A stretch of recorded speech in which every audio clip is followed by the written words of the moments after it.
Okay, so once you have put on all of your rocket's fins, so as you can see, I've got my rockets with all 4 fins on. I've cut them all. I've just taped them loosely onto the bottom.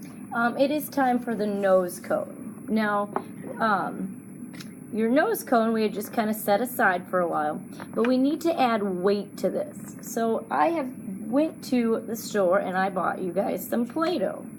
So we need to add a little bit of Play-Doh, and I would say fill it up with Play-Doh, the entire nose cone. So I'm going to take a chunk of Play-Doh here. It might even be a little bit too much. And I'm going to place it, kind of shove it into the nose cone, as shown. You want it to kind of go to the top, fill it in. I do need to round this nose cone off. It needs to be slightly rounded. It's not a huge deal, but slightly rounded is scientifically better for anything that is traveling below the speed of sound through the air. Travels a little bit better with less drag if you have a slightly rounded point. And then we're going to take it and we're going to place it onto the rocket, onto the rest of the rocket here. Alright, so it has the Play-Doh in it. Now I am going to tape it. So I would suggest getting lots of little pieces of tape and putting them out on your desk so that you don't have to keep picking up the tape and putting it down and picking up the tape and putting it down. So just get yourself several pieces. And we're going to make sure that the nose cone is nice and straight on the rocket, and we're going to tape the tabs down. Now remember, make it nice and smooth as you're taping it down. Okay? Nice and straight, nice and smooth. We're going to cover the entire seam there.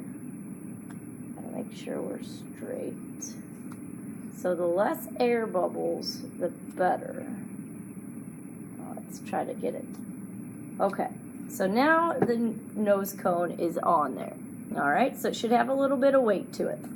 Now the last 2 parts of your project are simply covering this rocket, the entire rocket, with tape.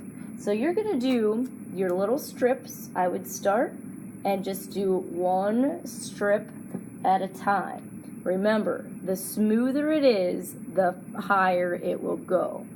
Because the wrinkles, the air bubbles, will cause drag or slow it down. So you want to make this as smooth as you can. You should not be able to see the writing.